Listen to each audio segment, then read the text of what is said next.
Would the Chinese be willing to go along with a statement, for example, that the G20 were to put out asking for the Russians to stop the war? No, I think that both sides are locked in mortal combat over the war in Ukraine. The West, NATO, European countries led by the United States against Russia, as demonstrated in the recent finance ministers meeting. I don't think that there's going to be an agreed statement on all sides. And India being in the chair is likely to only issue a chairman's statement. That's the reality. I don't think that either India and China can change the situation outright. But I think that the G20 originally was intended by India to highlight the problems faced by the most of the world. Like energy security, inflation, and the developing world, debt relief, and that kind of thing. Of course, all these pressing issues are now being thrown outside the window because both sides are locked in mortal combat, and that's the reality.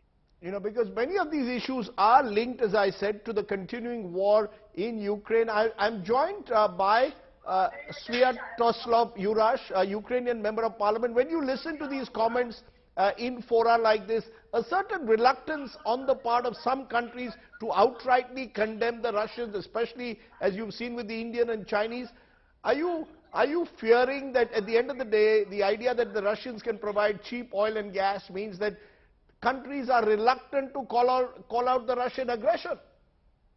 Reality is that as far as Russian imperialism and what they are doing in Ukraine, it's not a question of doing that in a day. I mean, dialogue with India about the subject of transforming its Russia policy will take a long time.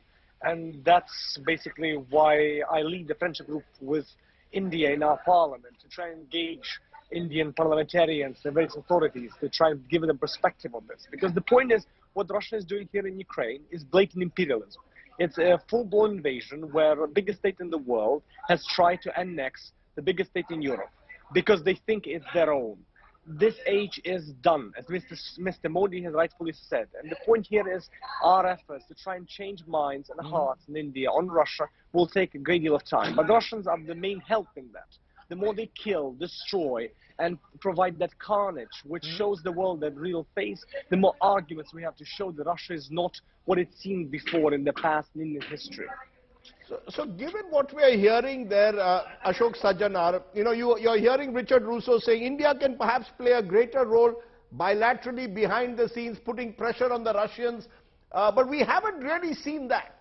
At the moment, yes, we've had statements from Prime Minister Modi telling Vladimir Putin we must end this era of war, but when it comes to actually calling out the Russians in the United Nations Security Council, or dare I say at G20, India seems reluctant given our past relations with the Russians, given the economic benefits from cheap oil and gas that we seem to be getting.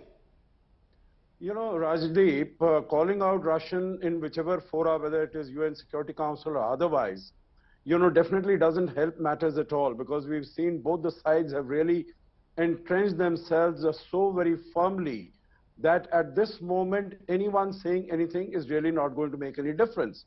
As far as your reference to what Richard Russo said about backdoor and, you know, having discussions behind the closed doors, etc. You know, if discussions have taken place behind closed doors, Rajdeep, you and I will not hear about it unless there are some results to show about it.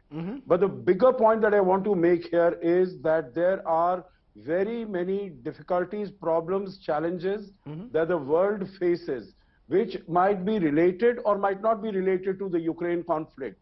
You know, whether it is supply chain disruption, whether it is the debt, whether it is climate change, whether it is, you know, so many other things that are happening.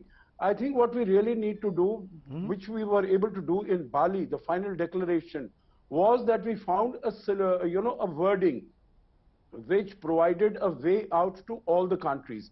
So I think here also what we really need to do is find a formulation which might not be liked by anybody, but which everybody can live with. And I think that is the sort of, and leave that to the side, because G20, as has been mentioned by some of the people, is not the forum to discuss political and security matters. It is not going to resolve it. There are other more pressing issues. The whole world is suffering. The whole, we are G20. There are 180 countries outside. They are all suffering as a result of these shortages, Rajdeep. Let us focus on that. Find any formulation which, all the sides, all the parties can live with.